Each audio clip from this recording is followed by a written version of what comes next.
So if I go to the first time you'll get access to the respec thing is, I'm gonna say this in a non-spoiler way. In the first act of the game, a few hours in, you'll save a guy that is like he's in a dark cloak and he's hooded and he's hiding his face. That's your first respec guy. And then you can go to him and hit refund passive, and you just go to anything and say, I don't want these anymore. I want to move them. I want to move them here. Also, you notice on the tree when I click on these highway nodes, you can pick what stats you want. That's so nice, because sometimes you might go back and respec and be like, you know what? I just want to change. I want to change this int to strength. I need strength to use this new armor I just found. Stuff like that. It's so good. So all of these little highway nodes, you could choose the stat they give you, and respecking costs gold. Now, the gold price increases as you level. So it does get more expensive over time. However, it is still infinitely easier than in PoE 1 using like 100 divorce orbs or whatever they were called to try to respec. So it's much better than that. So, you know, is it perfect? No. I know there are some people that were playing in an end game build, like an ice build, and then they were like, okay, in early access, ice build is too strong, so we have we've nerfed it, and then they could not afford to fully respec their build because it was too expensive, so they just rolled a new character. So it is not a perfect system, but I do believe it's infinitely better than it was. Scouring Orb, actually I think it was Orb of Regret. I think Scouring is what took all of the stats off an item. I just called it Divorce Orb to be funny. Okay, so out of gold stash tabs, that's done. Easier respec, that's done. New Ascendancy system. Ascendancy in PoE 1 involved going through the labyrinth. In this game, it involves doing one of two challenges. And you occasionally find these tokens, Jin Barya or the Inscribed Ultimatum tokens. You take one of these to their respective places, which you find as you play through the story. Jin Barya starts a series of rooms, and a room might be survive for 2 minutes, or it might be get through the level, and there's a lot of traps, and you dodge roll through them, and there's like spikes and flames and stuff like that. But while you're in there, you have a form of hit points called honor, and honor is like if you get hit, your health goes down and your honor goes down. And then you heal, your health goes back up, your honor doesn't go back up. So it's like, you get hit, you heal. You get hit, you heal. You get hit, you heal. And eventually your honor can hit 0, and you're kicked out. Not a fan of that trial. Getting through it, I've heard it's worse for melee people, I'm playing at range, but getting through it and just not taking X amount of damage can be very challenging the first time. It gets easier because you can find items that give you honor resist, which is like, you take less damage on the honor meter and stuff like that. But I'm not a huge fan of that design.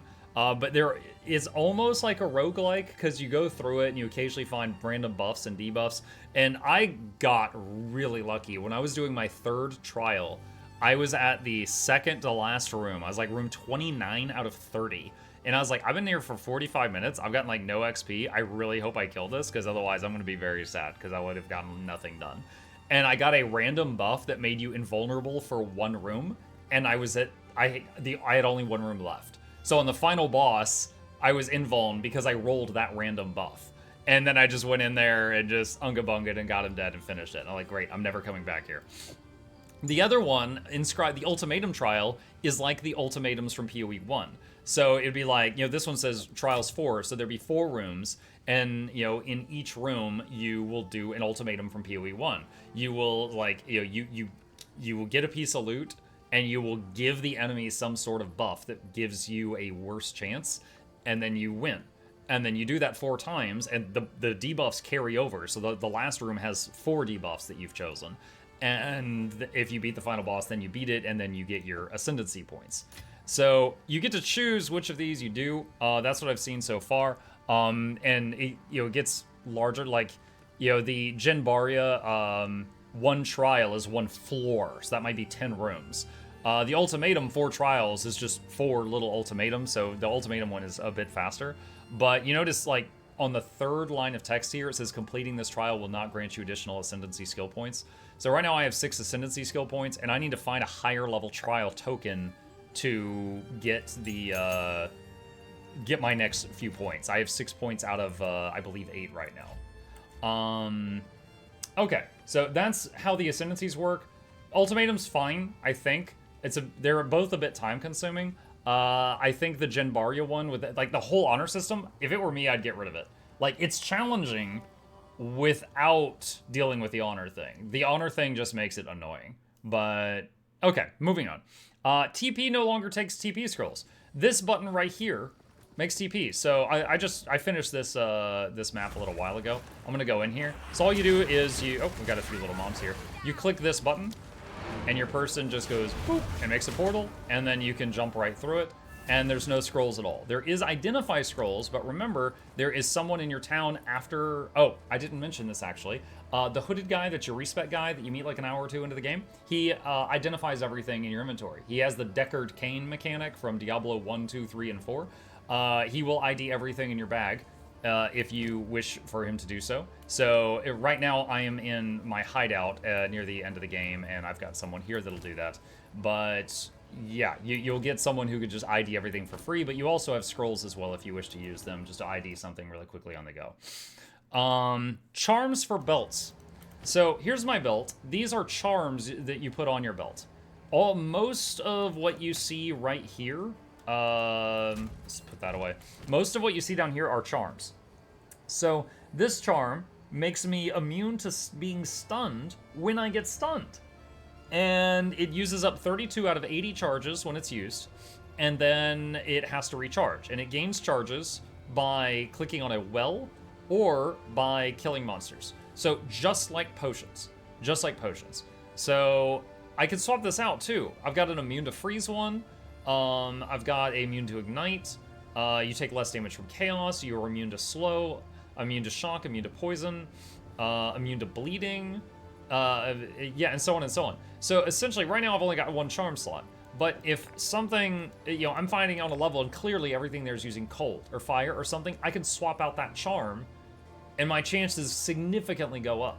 And I think that's awesome. I love the charm system. I think it's great. Additionally, you can see that they can become magical, so they can get additional stuff on them. This one actually gains charge, a quarter of a charge every second. So even if you're in like a long boss fight and you don't have like monsters to kill to recharge the thing, it is slowly recharging on its own. That's pretty cool. But yeah, the charm system, I'm a fan of it. You can clearly eventually get 3 charms. I have not found anything above 1 charm, and I am currently level 76. So I don't know when that happens or if that's even an EA, but that's where I'm at right now. So that's charms. Potions. Down here, I'm going to turn my camera off for a second behind me. There is only 2 potions. In PoE 1, there were 5. No more potion piano. You have a health potion and a mana potion, which can also be seen up here in your bag. And they have way more charges than the first game. So like, I can, maybe take like 10? Yeah, I can take 10 drinks from this mana potion before it runs out. And it refills, again, by clicking on a well or by killing monsters. So that's it. It's much simpler. You're not doing the potion piano anymore. I think that's good. I don't miss that. Let's see. Map system. So the end game map system, and I've been avoiding talking about the story so I didn't spoil people that cared about that, but when you finish the story, you get to the end game map system. Now, eventually there's going to be 6 acts. 1, 2, 3, 4, 5, 6. Currently there's 1, 2, 3, and then there is Cruel, 1, 2, 3, and that's going to be replaced by 4, 5, 6, and then there's Endgame. And Endgame looks like this. You start, and the map is different for different people. I think my game just crashed. Oh, early access. Never change. Hang on just a second. Well, I can keep talking while that's thinking. The map is different for different people. I'm going to be relaunching the game here just a second. So it doesn't look the same for everyone, but essentially there are those little dots that were on that map that you use to move around. And basically when you click on, like if you're in the middle and you click on the next dot, you put a map into it and then you load in there and then you do that map. And then if you do it successfully, it checks it off on the big map and then you can move to the next dot. So kind of like a connect the dots things, but each dot is a map. And if we get back in here in just a minute, I will show that again. Let me just run over here to the map device because it opens the same menu. Okay, so, all right, this little home building is where we started. Greens are ones I've done. Blues are ones I can do now because they're connected to one I've already done. So I could like go there and just throw a map in there and it would open. And it keeps going. And you can see on some of them there's icons. And it's like, okay, well, what do these icons mean? Okay, so there's a legend up here. That purple hand that's like this is Breach. PoE1 players will remember Breach. And then the second symbol is Delirium, and the third symbol is Ritual. So all of those things, mechanics from PoE1, are in there. Additionally, this big fortress-looking thing, if I click on there, I don't need a map, and it takes me there right away. It's like level 80. I've heard that that's like some of the toughest stuff in the game. And I went in there once when I was like 68, and I was like, I shouldn't be here yet, and I left. So I just been doing maps going around here. When you take one of these towers, it's like a visibility thing. It's like when you take this tower, it opened up all of that part. So you occasionally have to do a map in a tower in order to open up the map. They're very, very short. They feel kind of weird right now because it almost feels like I should use a low-level map on the tower just to get it done as fast as possible, because using a high-level map there and then the tower's over very quickly, it feels like a waste. But, you know, maybe they'll tweak that system. Additionally, after you've done a tower, you can put in certain items you find, which then buff all of the area in their domain. Let me see if I can find an example of one down here. Not immediately seeing one. One of these towers down here, I put a item into it and it buffed the area around it, and like 8 random nodes around it got an additional modifier, like these things. And then they gave like more danger but more loot, you know, more risk, more reward. So that is how the map system works. So overall, you know, those are all the bullet points I wanted to touch on for people that cared. But overall, final thoughts. The game is really good. As someone who loves customization, you know, I'm not intimidated by the giant talent tree or anything like that. Currently, there is less of it because there's, you know, PoE1 had 10 years worth of skill gems and stuff like that in it, and this is early access. It does not have all that right now.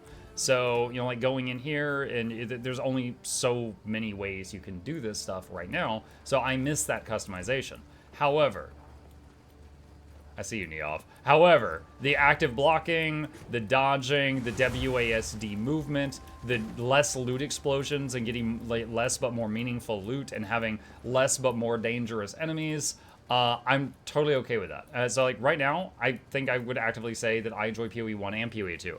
I think once PoE2 gets more of those skill gems and things that let you have more freedom to customize things, it will become my favorite of the two.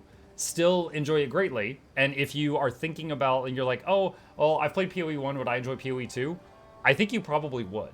If you've never played PoE1 and you felt like you were too late to get into it, which is silly, by the way, and you're like, maybe I should try PoE2, you absolutely could.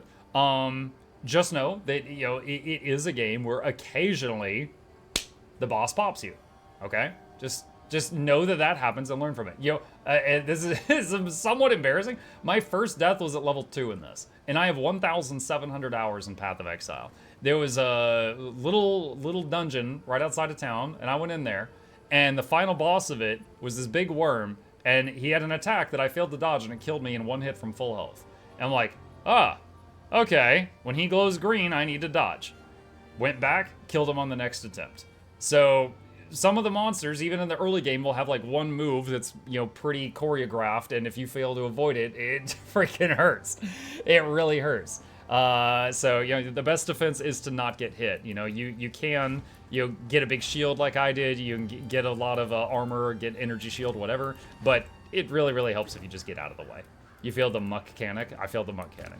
So yeah, that's my thoughts on PoE 2 and how it is compared to PoE 1. And again, just wanted to make this video because I've been getting asked that question a lot on stream, and now I have something to point people to. And if you've got your own thoughts on it, any questions, problems, thoughts, concerns, put them in the comment section down below, and I'll fight you there.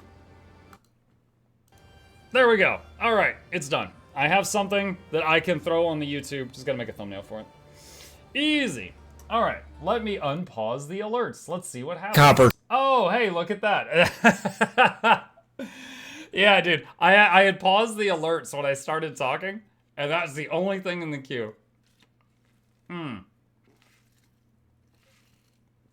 Julio says, what if I played PoE 1, but I found some mechanics confusing, like support gems? I don't think it's as bad in this one, and I'll show you why I feel that way. Hang on a sec. Let me find a support gem here. Just a moment. All right. So if I right-click a support gem, and I'm like, all right, I want a support gem for Flame Wall. It should only show me support gems that work for Flame Wall. So you don't have to worry about accidentally plugging in a support that does not work. You don't have to worry about that. You could just put in the ones that do work. So that's kind of the issue. So like, you know, here's Flame Wall. It's like, what is this? You know, Brutality skills do no elemental damage. Well, even if that works, that would be stupid because it's a firewall. Hourglass, you know, the skills have longer cooldown but do more damage, things like that. So it's not that bad. Does Muck have permission for Miss Muck to be doing overtime? I'm wrapping up right now. All right. With that, chat, yes, it is true. We are out of time. We made significant progress. We're level 76 now, and we will pick it up from here another time.